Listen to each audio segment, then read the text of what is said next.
जय हिंद, जय भारत। स्टूडेंट्स कैसे हैं आप? उम्मीद करता हूँ अच्छे होंगे। आज का हमारा विषय हर इंडियन स्टूडेंट के लिए बहुत ज़रूरी, देशभक्ति के बारे में आप क्या जानते हैं? एक सच्चे देशभक्त के अपने देश के प्रति क्या क्या कर्तव्य होने चाहिए।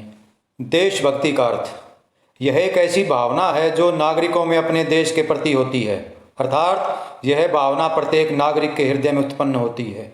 देशभक्ति की भावना के कारण प्रत्येक व्यक्ति अपने देश को अपनी माँ के समान समझता है और उसकी रक्षा के लिए हमेशा बलिदान देने के लिए, कुर्बानी देने के लिए तैयार रहता है।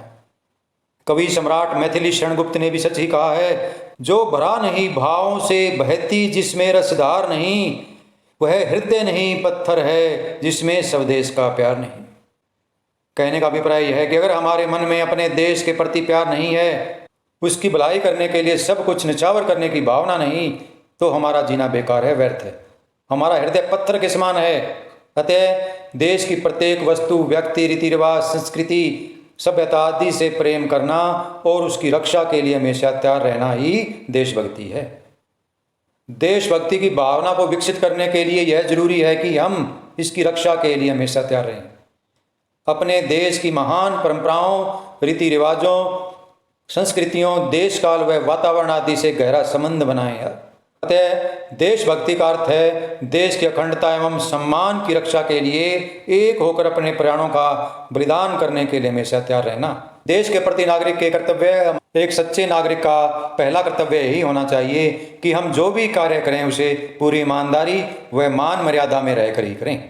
नंबर 2, सरकार जो भी टैक्स लगाती है उसे पूरी ईमानदारी से अदा करें, क्योंकि उसी धन से, उसी संपत्ति से सरकार विकास के कार्य करती है। नंबर 3, हमारा तीसरा कर्तव्य, हम देश की संपत्ति का दुरुपयोग न करें। हमारा चौथा कर्तव्य, हमें अपने पड़ोसियों के साथ मिलजुल कर व सद्भावना के साथ रहना चाहिए। नंबर 5, हमेशा दूसरों की भलाई करते रहना ही हमारा कर्तव्य होना चाहिए। हमें देश की सुरक्षा व भलाई के लिए हमेशा तैयार रहना चाहिए। हमें रिश्वतखोरी व बेईमानी से दूर रहकर देश का जिम्मेदार नागरिक बनना चाहिए। हमें देश की प्रतिष्ठा व मान सम्मान को ध्यान में रखना चाहिए। नंबर 9, हमें राष्ट्र के प्रति नैतिक कर्तव्यों का पालन करना चाहिए। नंबर 10, स्वास्थ्य के नियमों का पालन करते हुए स्वयं निरोग रहकर देश के विकास में योगदान देना चाहिए। हमारे देश को राष्ट्रीय एकता की आवश्यकता क्यों है, इसके कारणों का वर्णन करें। राष्ट्रीय एकता का अर्थ है अपने देश के प्रति वफादारी, आदर व भक्ति की भावना रखना।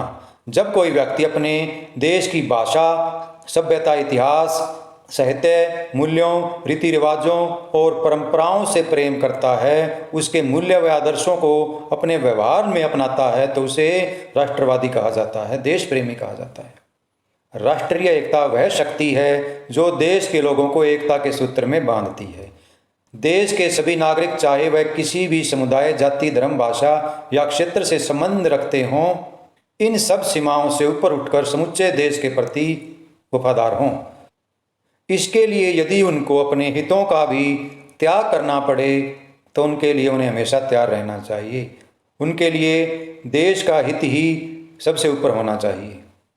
हमारे देश भारत में राष्ट्रीय एकता की सबसे अधिक ज़रूरत है, क्योंकि भारत विविधताओं का देश है। यहाँ पर अनेक भाषा, धर्म और जातियों के लोग निवास करते हैं। इसलिए विविधता में एकता लाने के लिए राष्ट्रीय एकता की सबसे अधिक ज़रूरत पड़ती है।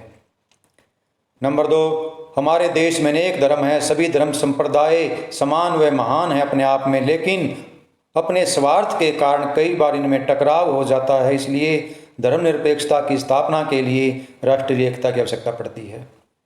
नंबर 3, संकीर्ण दृष्टिकोण, घटिया विचारों वाले व्यक्ति कभी भी समाज व देश की भलाई के बारे में नहीं सोच सकते। इसलिए संकीर्ण विचारों को दूर करने के लिए राष्ट्रीय एकता की आवश्यकता पड़ती है। नंबर 4, आज अधिक जनसंख्या के कारण देश के युवाओं में बेरोजगारी एवं असंतोष बढ़ता जा रहा है, जिसके लिए भी राष्ट्रीय एकता बहुत जरूरी है। नंबर 5, राष्ट्रभाषा हिंदी ही हमें एकता के सूत्र में पिरोकर रखती है, लेकिन कुछ लोग भ्रम के कारण इसका भी विरोध करने लगते हैं। इसलिए राष्ट्रीय एकता बहुत जरूरी है। नंबर 6, हमें अपने देश के लोकतंत्र को बनाए रखने के लिए व देश की उन्नति व विकास के लिए राष्ट्रीय एकता की आवश्यकता है। नंबर 7, कट्टरपंथी लोग क्षेत्रवाद या प्रांतवाद को लगातार बढ़ावा दे रहे हैं। क्षेत्रवाद हमारी एकता और अखंडता के लिए बहुत बड़ा खतरा है। विदेशी ताकतें भी भारत पर नजरें जमाए बैठी हैं, इसलिए विदेशी ताकतों का मुकाबला करने के लिए राष्ट्रीय एकता बहुत जरूरी है। नंबर 8, आजकल हमारे देश में अनेक समस्याएं जैसे गरीबी, भुखमरी, अनपढ़ता, बेरोजगारी जैसी अनेक समस्याएं सिर उठाई हुई हैं। इन सभी समस्याओं का समाधान भी राष्ट्रीय एकता से ही संभव है। राष्ट्रीय ध्वज को फहराने के कौन कौन से अवसर होते हैं, किन किन अवसरों पर हम राष्ट्रीय ध्वज फहरा सकते हैं, राष्ट्रीय ध्वज को फहराते समय किन किन बातों या सावधानियों का ध्यान रखना चाहिए। राष्ट्रीय ध्वज गणतंत्र दिवस यानी कि 26 जनवरी, स्वतंत्रता दिवस यानी कि 15 अगस्त, गांधी जयंती यानी कि 2 अक्टूबर, राष्ट्रीय अधिवेशन या अंतर्राष्ट्रीय खेल प्रतियोगिताओं आदि के अवसरों पर फहराया जा सकता है तथा सर्वोच्च न्यायालय, लोकसभा, राज्यसभा पर राष्ट्रीय ध्वज प्रतिदिन लहराता रहता है। राष्ट्रीय ध्वज हमारी शान होती है, उसका अपमान करना कानूनी जुर्म है। राष्ट्रीय ध्वज फहराते समय हमें किन किन सावधानियों का ध्यान रखना चाहिए। नंबर 1, सभाओं में राष्ट्रीय ध्वज वक्ता के सिर के पीछे होना चाहिए। यह सभी शेष सजावटों से ऊंचा होना चाहिए। अगर हम जुलूस निकालते समय राष्ट्रीय ध्वज को लेकर चल रहे हैं तो उसे दाएं कंधे पर उठाकर हमेशा ऊंचा रखना चाहिए। नंबर 3, राष्ट्रीय ध्वज को हमेशा तेजी से चढ़ाना चाहिए या लहराना चाहिए और धीरे धीरे उतारना चाहिए। राष्ट्रीय ध्वज न तो जमीन से छूना चाहिए और ना ही पानी में गिरने देना चाहिए। ध्यान रखें, राष्ट्रीय ध्वज सूर्य निकलने के बाद फहराया जाना चाहिए और सूर्य छिपने से पहले उतार लेना चाहिए। कभी भी फटा हुआ या फीके रंग का ध्वज नहीं फहराना चाहिए। एक ही पोल पर राष्ट्रीय ध्वज के साथ कोई अन्य ध्वज नहीं फहराना चाहिए। राष्ट्रीय ध्वज फहराते समय सभी को सावधान की स्थिति में रहना चाहिए और बातें बिल्कुल नहीं करनी चाहिए। राष्ट्रीय एकता के उदय एवं विकास में बाधक कारकों का वर्णन कीजिए। यह आपसे पूछा जा सकता है। राष्ट्रीय एकता के मार्ग में आने वाली समस्याओं या बाधाओं का वर्णन कीजिए। कौन कौन सी समस्याएं राष्ट्रीय एकता के मार्ग में बाधक हैं। नंबर 1, जातिवाद। देश में जातिवाद राष्ट्रीय एकता के मार्ग में सबसे बड़ी बाधा उत्पन्न करता है। जातिवाद समाज व देश में टकराव उत्पन्न करता है। इसके कारण गुटबाजी, स्वार्थपन, अपने पराये की भावना श्रेष्ठ हो जाती है। इस प्रकार यह सभी बातें राष्ट्रीय एकता के मार्ग में बाधाएं उत्पन्न करती हैं। नंबर 2, भाषावाद। हमारे देश भारत में अनेक भाषाएं बोली और समझी जाती हैं। लगभग सभी राज्य राष्ट्रभाषा की अपेक्षा करके अपनी क्षेत्रीय भाषा को अधिक महत्व देते हैं, जिससे देश में एकता एवं विद्रोह की स्थिति उत्पन्न होती है। अतः भाषावाद के कारण राष्ट्रीय एकता का विकास नहीं हो पाता। नंबर 3, सांप्रदायिकता। हमारे देश भारत में हिंदू, मुस्लिम, सिख, ईसाई आदि अनेक धर्मों के लोग रहते हैं। ये सभी धर्म समान और महान हैं, परंतु कुछ स्वार्थी लोगों द्वारा धर्म और संप्रदाय का अपने स्वार्थों की पूर्ति के लिए गलत इस्तेमाल किया जाता है। तो इससे देश में सांप्रदायिकता, संघर्ष, टकराव, मारकाट आदि को बढ़ावा मिलता है, जिसके कारण जान माल की अपार हानि होती है। यह भी राष्ट्रीय एकता के लिए बहुत बड़ा खतरा है। नंबर 4, संकीर्ण दृष्टिकोण। संकीर्ण दृष्टिकोण यानी कि छोटी सोच वाले लोग कभी भी देश की भलाई के बारे में नहीं सोच सकते और स्वार्थी तत्वों को अपनी भलाई के अलावा किसी और की भलाई दिखाई नहीं देती। तो संकीर्ण दृष्टिकोण भी राष्ट्रीय एकता के लिए बहुत बड़ा खतरा है। नंबर 5, सांस्कृतिक विभिन्नता। भारत में विभिन्न संस्कृतियां एवं विभिन्न सभ्यताओं के लोग रहते हैं। वैसे तो सभी संस्कृतियां भारतीय संस्कृति का ही मिला जुला रूप हैं, फिर भी इनमें विविधता पाई जाती है, जो राष्ट्रीय एकता के लिए खतरा है। क्षेत्रवाद। हमारे देश भारत के लोगों में क्षेत्रवाद या प्रांतवाद की भावना बहुत प्रबल है, बहुत जोर पकड़े हुए है। एक क्षेत्र के लोग दूसरे क्षेत्र के लोगों पर श्रेष्ठता की बात आमतौर पर देखी जाती है। इस प्रकार की भावना से क्षेत्र या राज्य की संकीर्ण मनोवृत्ति विकसित होती है, जो राष्ट्रीय एकता के विकास में बाधक है। नंबर 7, युवकों में असंतोष। रोटी, कपड़ा, मकान, शिक्षा और बेरोजगारी की समस्याओं के कारण युवकों में असंतोष बढ़ता जा रहा है। यह संतोष आंदोलन, प्रदर्शन, हड़ताल आदि के रूप में उठ खड़ा होता है, जिससे अपार जन धन की हानि होती है। ऐसी राष्ट्र विरोधी गतिविधियां राष्ट्रीय एकता के विकास में बाधा उत्पन्न करती हैं। नंबर 8, बाहरी शक्तियां। कुछ विदेशी शक्तियां भी हमारी राष्ट्रीय एकता के लिए खतरा हैं। अनेक ईसाई मिशनरियों ने हमारे देश में अनेक समस्याएं उत्पन्न कर दी हैं। पाकिस्तान और चीन जैसे पड़ोसी देशों द्वारा धर्म आदि के नाम पर भारतीय नागरिकों को धमकाया या बहकाया जाता है। अतः हम कह सकते हैं कि कुछ बाहरी शक्तियां भी देश की राष्ट्रीय एकता के मार्ग में बाधा पैदा कर रही हैं। आज हम लेके आए हैं 10th क्लास के लिए राष्ट्रीय एकता क्या है, इसका क्या महत्व है, इसे कैसे बढ़ाया जा सकता है। अपने देश के प्रति वफादारी, आदर व भक्ति की भावना रखना राष्ट्रीय एकता कहलाता है। जब कोई बालक या व्यक्ति अपने देश की भाषा, सभ्यता, इतिहास, साहित्य, मूल्यों, रीति रिवाजों व परंपराओं से प्रेम करता है और इन मूल्यों व आदर्शों को अपने व्यवहार में अपनाता है तो राष्ट्रवादी कहा जाता है, या उसे हम देश प्रेमी भी कह सकते हैं, या हम ये भी कह सकते हैं राष्ट्रीय एकता वह शक्ति है जो देश के नागरिकों को एकता के सूत्र में पिरोती है। तो चलिए अब राष्ट्रीय एकता का महत्व क्या है, इस विषय पर भी चर्चा कर लेते हैं। भारतवर्ष कई राज्यों की इकाइयों का संघ है। इसमें अनेक राज्य और केंद्र शासित प्रदेश हैं। हमारे देश भारत में अनेक भाषाएं बोलने वाले, अनेक धर्मों को मानने वाले और अनेक विचारधाराओं के लोग रहते हैं। इसलिए हमारे देश में राष्ट्रीय एकता का महत्व और भी बढ़ जाता है। मैं तो ये कहता हूँ कि जिस बालक को, जिस व्यक्ति को अपने देश पर गर्व नहीं, वह मनुष्य पशु के समान है। जब तक संपूर्ण राष्ट्र एक है तब तक कोई विदेशी शक्ति देश की ओर आंख उठाकर भी नहीं देख सकती। याद रखो, यदि हम एक हैं तो सुरक्षित और शक्तिशाली हैं, अन्यथा कोई भी शत्रु हमें गुलाम बना सकता है। राष्ट्रीय एकता की कमी के कारण ही हम सैकड़ों वर्षों तक अंग्रेजों के गुलाम रहे।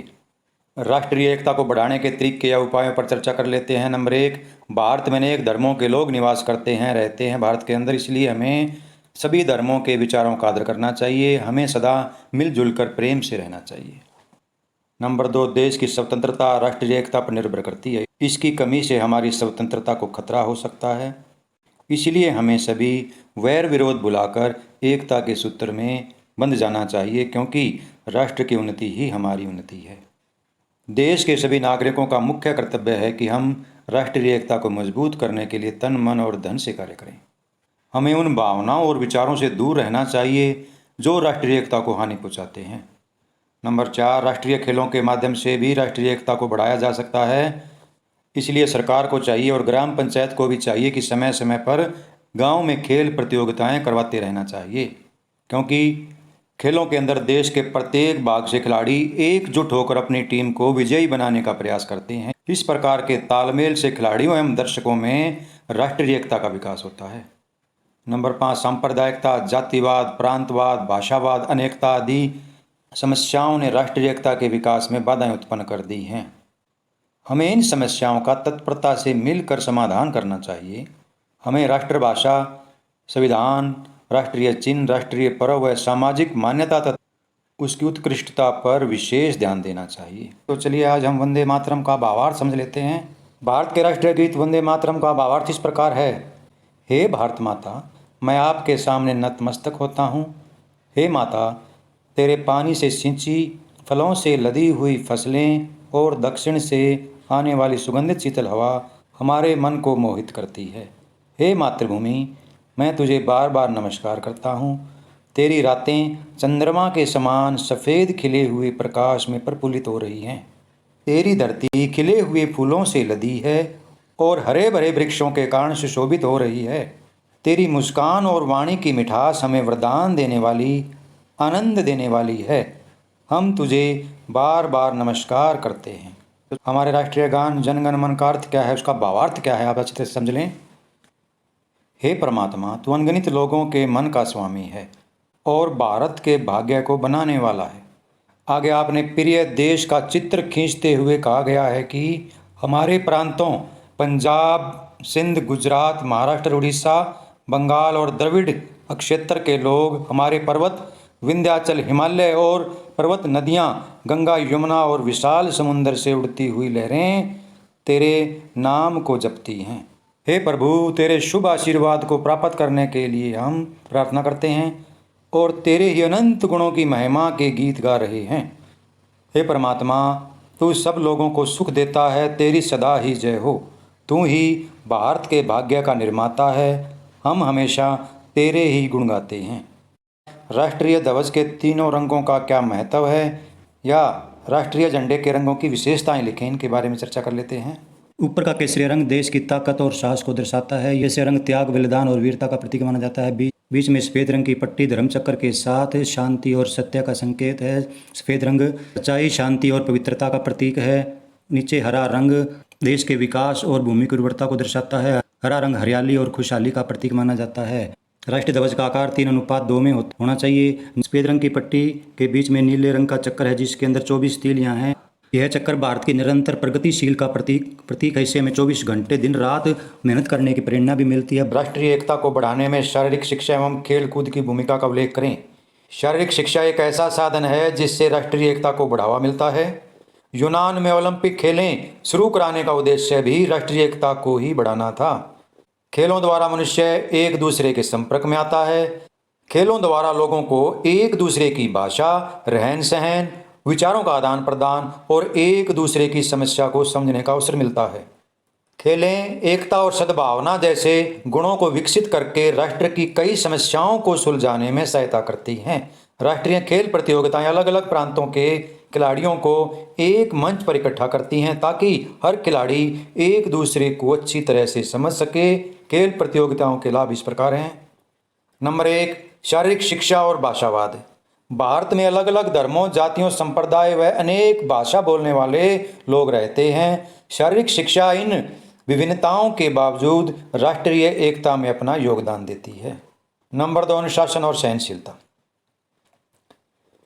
खेलें अनुशासन के बिना नहीं खेली जा सकती, ये आप अच्छी तरह से जानते हैं। खेलों से लोगों में अनुशासन और सहनशीलता जैसे गुण विकसित हो जाते हैं। राष्ट्रीय एकता के लिए इन गुणों का होना बहुत जरूरी है। राष्ट्रीय समस्याओं का समाधान। खेलों द्वारा खिलाड़ी एक दूसरे के संपर्क में आ जाते हैं। उन्हें एक दूसरे की भाषा, संस्कृति, पहनावा आदि समझने में मदद मिलती है। खिलाड़ी एक दूसरे के दोस्त बन जाते हैं जिससे कई प्रकार की समस्याएं हल हो जाती हैं। इसलिए प्रत्येक देश को चाहिए कि वह अलग अलग खेलों को प्रोत्साहित करे ताकि खेलों द्वारा राष्ट्रीय समस्याएं सुलझाई जा सकें। नंबर 4, शारीरिक शिक्षा और राष्ट्रीय आचरण। खेल मनुष्यों में अच्छे गुण जैसे सहनशीलता, सहयोग, अनुशासन, बड़ों की आज्ञा का पालन करना, समय का महत्व जानना, जीवन के उतार चढ़ाव में हिम्मत न हारना आदि गुण पैदा करके आचरण में वृद्धि करते हैं। नंबर 5, शारीरिक शिक्षा और सांप्रदायिकता। खेलें किसी नस्ल, रंग, धर्म, जात पात को नहीं मानती, आप अच्छी तरह से जानते हैं। खिलाड़ी सभी बंधनों को तोड़कर एक राष्ट्रीय टीम में भाग लेकर अपने देश का नाम ऊंचा करते हैं। खेलों में सांप्रदायिकता की कोई जगह नहीं होती। नंबर 6, शारीरिक शिक्षा और असमानता। खेलों में सभी खिलाड़ी चाहे वे अमीर गरीब, छोटा बड़ा हो, सभी एक समान होते हैं। खेल को जीतने के लिए सभी खिलाड़ी योगदान देते हैं। अतः शारीरिक शिक्षा का कोई भी कार्यक्रम असमानता पर आधारित नहीं है। अतः हम इन बातों के आधार पर कह सकते हैं कि सभी खिलाड़ी केवल एक ही लक्ष्य को ध्यान में रखकर खेलते हैं, क्योंकि खेलों के माध्यम से उनमें एक दूसरे की सहायता करना, सद्भावना, भाईचारा, सहनशीलता, मित्रता, समाज से ईमानदारी व वफादारी आदि सामाजिक व नैतिक गुणों का विकास होता है। खेल कूद के द्वारा ही एकता की भावना का पाठ पढ़ाया जाता है, क्योंकि इसके बिना खेलों में विजय पाना संभव नहीं होता।